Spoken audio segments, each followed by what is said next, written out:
FC เม่นมาถามว่าบ่จันแต่งเพลงให้แล้วบ่แล้วเด้อพี่น้องจะได้ยินข่าวว่าสิไปเฮ็ดเวียกแล้วบ่เดือนหน้านี่เดือนเก่าสิไปเฮ็ดเวียกเลยเฮ็ดจะได้บัดนี้บ่เจ็บเอ้ยหากบทเพลงนี้ดังให้เจ้าจำว่าเป็นอ้าย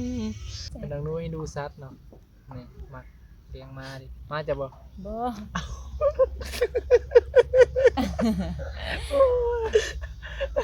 มาพี่น้อง กลัวหามัดหาเฮาไว้มันก็เลย จะเอาไปถ่ายคลิปไปซื้อน่ะ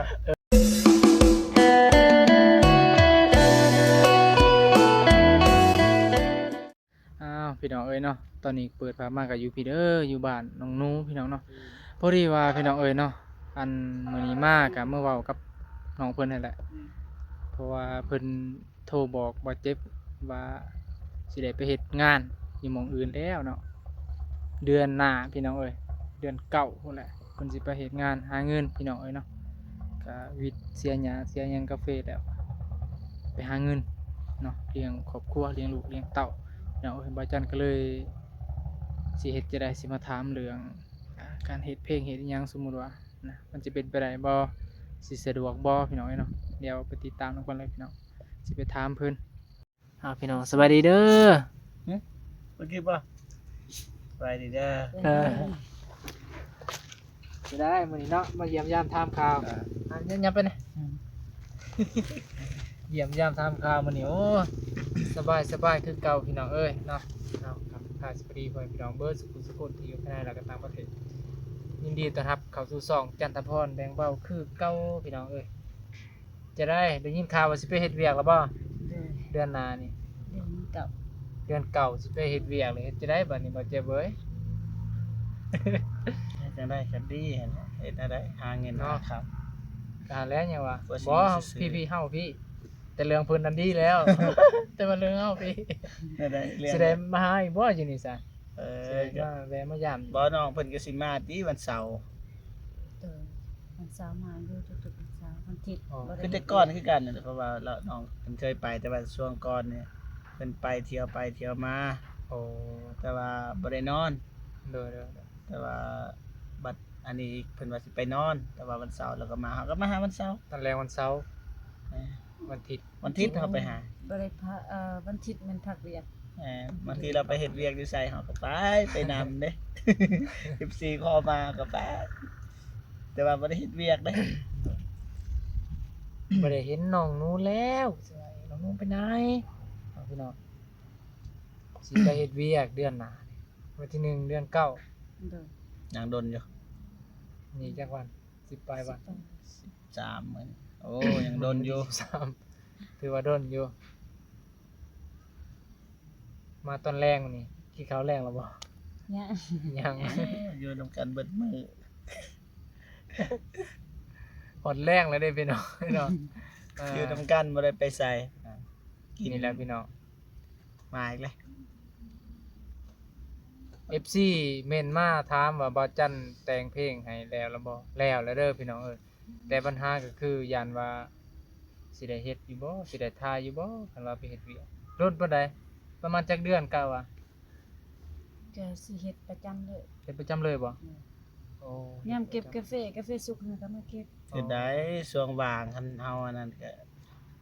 มาทายวันเสาร์อาทิตย์ โดย แต่ว่าถ้ามันจะมีงบบ่ล่ะจะเฮ็ดเพลงต้องเฮ็ดดนตรีเด้บีทจักรเสียไปอัดจักรเสียจะมีบ่ ซ้ำทึนนั่นแหละสมมุติว่าอยากอัดเองก็ได้สิเป็นหยังขนาดเพลงถามข่าวสมัยกายังอัดเองถ้าว่ามันขี้หลายเกินไปบ่ก็อย่าแหละ เฮ้ยแต่บ่มีงบมีจังนี่แหละพี่น้องเนาะสิมาเว้าเรื่องเพลงถามไทยซื่อๆดอก 14เพิ่นมักเด้อยากให้เฮ็ดกับน้อง อ โน ยากให้เฮ็ดแล้วบัดนี้น้องหนูหันสิไปเฮ็ดเวียกแล้วเขาก็เลยมาถามว่าเขาสิเฮ็ดได้บ่บัดนี้หั้นนะ ได้ ถามแบบนี้ มันมีเงินนี่ได้อ๋อน้องเพิ่นสิเฮ็ดนำบ่ แม่นก็มาเฮานี่ได้อยู่ โทรหาบ่เมฆวันนี้บ่เมฆลงมาแน่สบายดีกล้องไว้ ส สบายดี โอ้ย สบายดีปะลุง เนาะสบายดีป้าลูก สบายดี โอ้ สบายดีปะลุง แม่นบ่นี่แม่นกันบ่ แม่ หนาคือกันเลย สบายดีเนาะ สบายดีปะลุง โทษนะ โอ้ยคือผู้งาม แม่ แท้ นี่แม่มานั่งอยู่นี่ผู้ใหญ่นี่สวยสวย แม่เจ้าสิได้เป็นนางเอก MV แล้ว โธ่ อยากเบิ่งบ่แม่ลิน MV อยากเบิ่งบ่อยากเบิ่งแม่บ่ ด้วย อยากเบิ่งบ่บ่ให้บ่จับหลายได้จังได๋ว่า AI ว่ารังแกอีก อียาจะแกะนั่นน่ะให้เห็ดนี่เนี่ยโทษ เจ้า เนี่ยโทษเด้อ ไปรี หา บ บา ไป เล่นไปกินเด้อกินมากินกินนอนไป เบิ่นไปรีบเบิ่นสมพอ ต้นบ่อยยังล่ะนะ ออกไหม น้องนูเป็นคนที่ดูสัตว์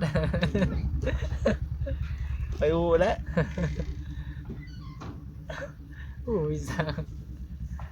น้องนูให้ดูสัตว์เนาะนี่มา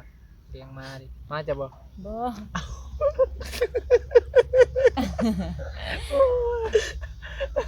มาพี่น้อง กลัวหามัดหาเฮาให้มันก็เลย เดี๋ยวบ่ได้ถ่ายคลิปไปซื้อน่ะ น้องนูให้ดูสัตว์เนาะนี่มาเลี้ยงมาดิมาจะบ่ บ่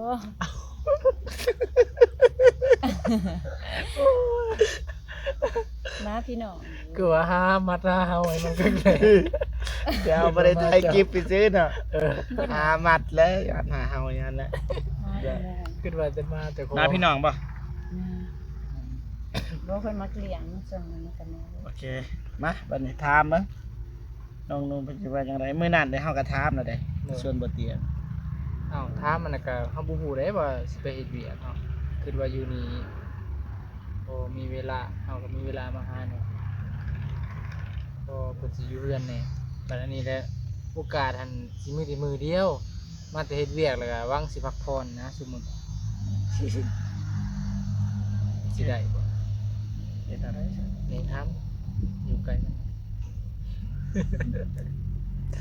ได้น้องนุ่ม ได้ สะดวกว่ะฮะ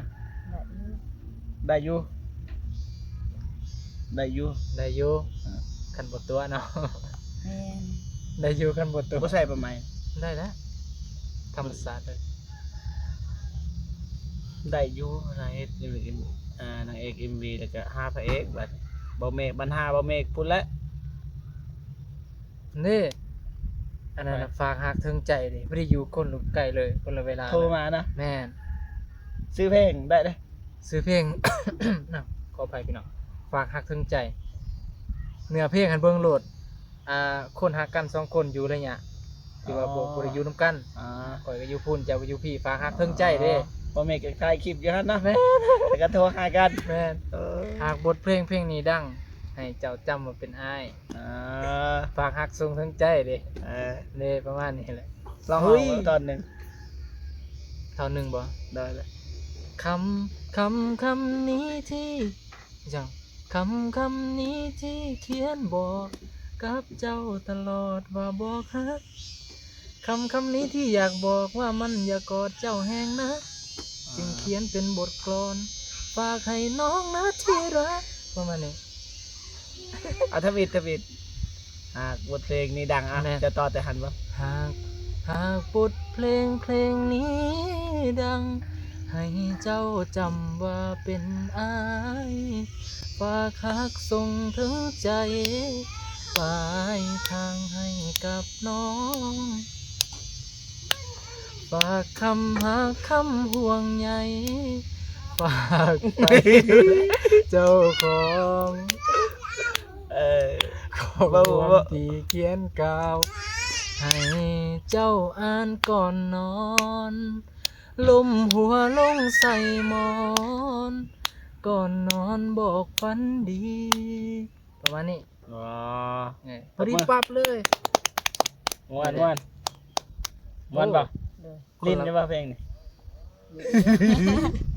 ฝากฮัก บรรณา ใจ บรรณาบ่เมฆกิริตน้ำเมาบ่ลาบจือเลย ตามก่อนเอาเพิ่นว่าคันอกหักนี่บ่ไหวแล้วเด้อมีแต่สิอกหักตลอด แต่เบิ่งยานเพิ่นบ่มีเวลา ต้อง นะค ถา รับ มก่อนต้อง เพราะว่า ถม เอาจังซี่นะเพิ่นก็บ่มีเวลานะอีกอย่างเพิ่นก็ตั้งใจหา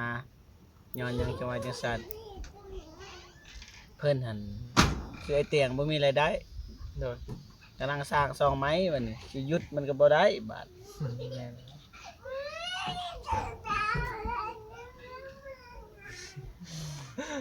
เฮ็ดจังได๋ ก็ตามเบิ่งอีก บ่มีอีกเพลงนอกจากบ่เมฆบ่มีละ บ่เจ็บบ่ บ่ บ่เจ็บจะเป็นเพลง ขนาดในคลิปเฮาเพลงนั้นยังเห็นเฮาแต่2วิบ่3วิ เอานี่แหละคันเป็นพระเอกก็สิเฮ็ดหลายกว่าเก่าหั่นแหละ บ่อยากเป็น บ่อยากเป็นบ่ฝากหักถึงใจ ขนาดเพลงเฮาเองนะดองน้ำตาเฮายังเห็นว่าเฮาในคลิป3วิเท่านั้น เป็นตาเกาะ เออ ฮะ ให้บ่ได้เอา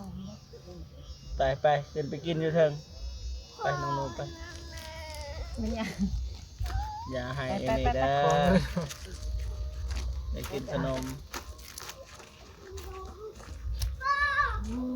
มีแต่สำนั่นแหละสิมาถามน้องมันเนาะ ปัจจุบันลิ้น วาลิน จะต้องเฮ็ดปีหรือว่าดนตรี ที่เนาะ แล้วก็มิกเพลง สิประหยัดงบสุดๆแบบนี้แน่บ่มีสิอาศัยเอาคอมเฮ็ดให้อาจารย์เพิ่นเฮ็ดแบบว่าบ่ใส่กีตาร์บ่ใส่แบบสดอะนะเอาอยู่ในคอมนี่หนึงนี่เฮาสิบ่ให้ใส่นี่กีตาร์แบบสโลว์แบบพินนี่บ่เอาแล้วคอมเฮ็ดมันบ่คือเด้เอาตัวแบบไวโอลินบ่พวกซึ้งๆบ่คือเนาะ ได้ก็ได้ จังแหละบ่มีหยังหลายสำหรับถามน้องหนูเพิ่นว่าได้ก็ดีพี่น้องเอ้ยเนาะก็สิสานต่อเฮ็ดต่อสิหาทุนบางทีมีสปอนเซอร์เข้ามาเด้ ปึ๊บอ้าวเฮ็ดเพลงให้ บ่มี นั่นซะก็ดีกันว่าจังซั่นก็พอจันก็สิเฮ็ดอยู่แล้วนะคงแต่งเพลงไว้เด้อ เฮาก็ต้องเฮาเองนั่นแหละดีที่สุด แม่นเพราะว่าเฮามักเฮ็ดนี่แหละ คือฮู้แหละคือว่าเจ็บเพิ่นก็สองก่อนก็ก่อนสิมาเป็นสายบุญเฮ็ด YouTube สายบุญเป็นเพลงมาก่อนแม่นบ่ล่ะ แต่ว่ามันบ่ดัง อีหลากอีเลือหั่นแหล้วเนาะ ไปเชื่องมาเบิดเพลงน่ะ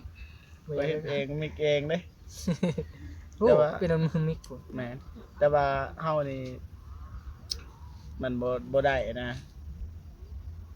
พอดีมีแบบ คนไทยแบบเขาลมกับคนไทยที่เรามิกเพลงม่วนนะเขาไปฟังเรามิกแล้วม่วนพอดีแล้วก็ว่าคันให้เรามิกกันนะแล้วก็สิเอาอยู่บ่แพงนะส่วนนะพันบาท 1,000 บาท 1,000 บาทก็เป็นโปรเจกต์เลยเพิ่นเอิ้นโปรเจกต์แต่ว่าเฮาบ่เข้าใจเขาเอิ้นว่าโปรเจกต์แต่ว่ามิกให้เรียบร้อยมันแต่เอาเสียงเฮาไปใส่อยู่หั่น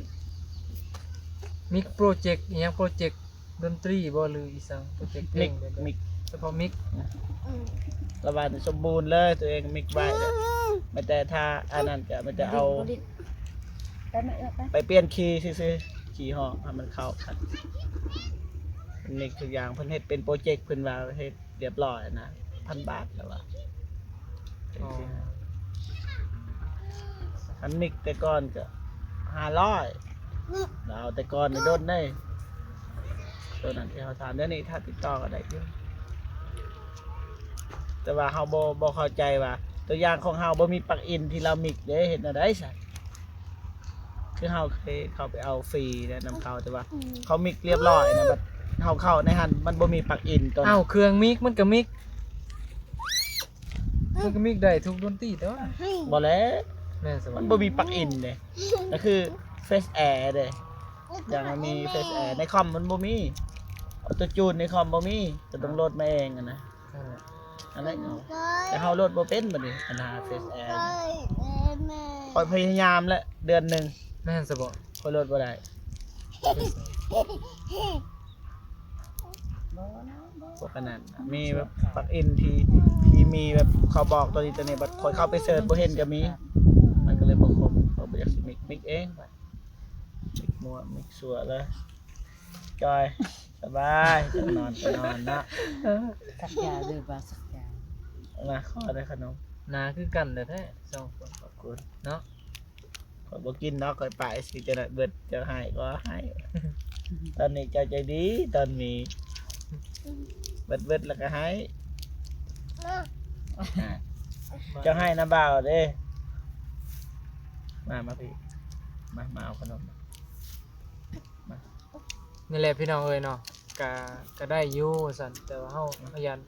เฮามาถามอยากเป็นห่วงนั่นแหละดวงคุมรู้สึกตัวเพศเวรงานนั้นยังสิมาแบบลักษณะว่าเมื่อยๆนำอันนี้อีกอะนะเนาะก็เลยมาถามอีกเทื่อหนึงแต่เรื่องเพลงแล้วเป็นที่เรียบร้อยพี่น้องเนาะบัดจันมาถามน้องหนูเป็นที่เรียบร้อยคือกันคือว่าได้พี่น้องเอ้ยเนาะ